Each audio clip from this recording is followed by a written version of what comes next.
সংযমেই শান্তি লাভ হয়, অসংযমে মানুষ শাস্তি পায়। আমরা যদি সংযত জীবনযাপন করার অভ্যাস গড়ে তুলি, আমরা যদি সংযম অভ্যাস সঠিকভাবে করতে পারি, প্রতি মুহূর্তে, প্রতিটি কাজে, প্রতিটি ক্ষেত্রে আমরা যদি নিয়ন্ত্রিত জীবনযাপন করতে পারি, সংযত জীবনযাপন করতে পারি, তাহলেই আমরা ধীরে ধীরে শান্তির দিকে পৌঁছে যাব। তাহলে আমরা শান্তি লাভ করব সংযমের দ্বারা। সংযম কি? সংযম হচ্ছে সমযম।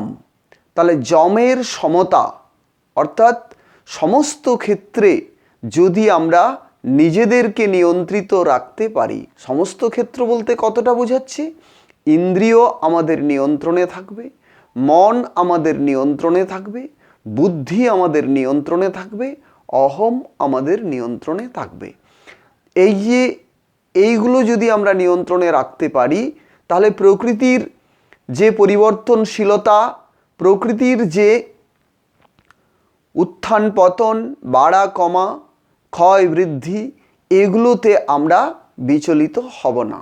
তাহলে প্রাকৃত ক্ষেত্রেও আমরা স্থির থাকতে পারব এই সংযমের দ্বারা।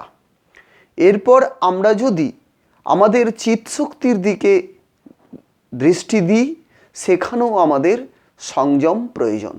আমরা যদি প্রত্যাহার ঠিকভাবে করতে না পারি, তাহলে কিন্তু আমরা আবার অনিয়ন্ত্রিত হয়ে যাব।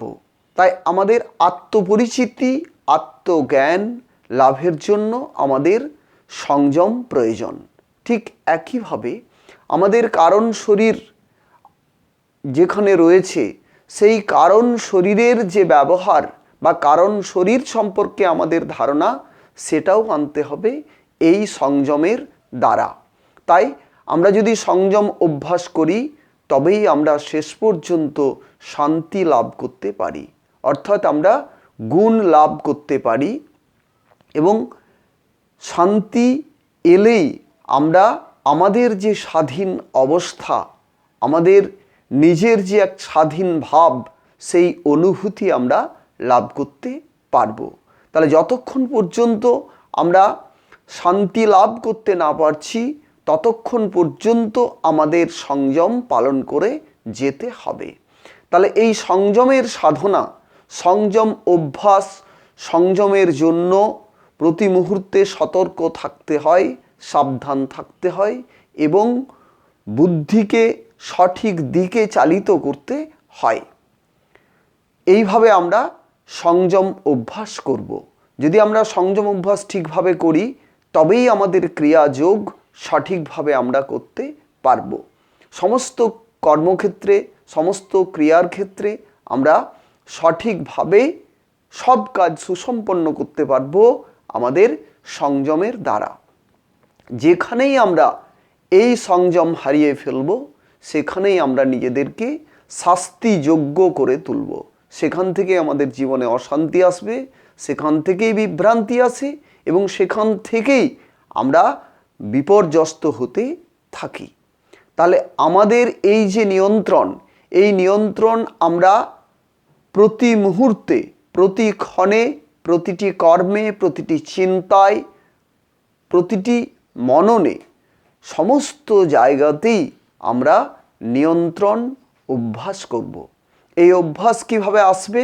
এই অভ্যাস আনতে হয় আমাদের নিয়ম, সংযম, যম, নিয়ম, আসন, প্রাণায়াম, এগুলোর দ্বারা দ্রুত নিয়ন্ত্রিত জীবনযাপন সম্ভব হয়ে ওঠে।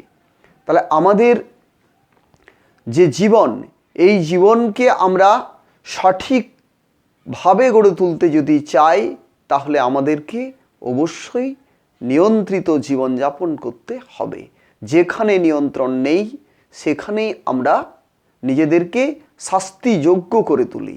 তাই আমরা যদি শাস্তি থেকে মুক্তি লাভ করতে চাই, তাহলে অবশ্যই আমাদেরকে নিয়ন্ত্রণ অভ্যাস করতে হবে। এই নিয়ন্ত্রণ একদিনে আসে না, এক মুহূর্তে আসে না। প্রতিদিনের চেষ্টাতে, প্রতিদিনের প্রযত্নে, প্রতিদিনের মনোযোগ, প্রতিদিনের যে আচরণ, সমস্ত কিছুকে একত্রিত করতে হয়, নিয়ন্ত্রিত করতে হয় এই অভ্যাসের দ্বারা। তাহলে অভ্যাস আমরা যখন গড়ে তুলব, তখন আমাদের এই নিয়ন্ত্রণ প্রথমেই মাথায় রাখতে হবে। তবেই আমাদের তপস্যা ঠিক হবে, তবেই আমাদের যোগ অভ্যাস ঠিক হবে, তবেই আমরা সত্যকে উপলব্ধির সঠিক পথে চলতে পারবো। যদি আমরা সত্য উপলব্ধি করতে চাই, তবে অবশ্যই আমাদেরকে নিয়ন্ত্রিত জীবনযাপন করতে হবে। যদি আমরা গুণকে উপলব্ধি করতে চাই, বোধ লাভ করতে চাই, বা যা কিছু উপলব্ধি করতে আমরা চাইব, আমাদেরকে কিন্তু এই সংযমের দ্বারা এই সমস্ত কিছু লাভ করতে হবে। সংযম ছাড়া অবশ্যই আমরা নিজেকে শাস্তিযোগ্য করে তুলব। সংযম যদি আমাদের ঠিক থাকে, তবেই আমরা একদিন শান্তি লাভ করব, নতুবা শান্তি লাভ কখনোই সম্ভব নয়।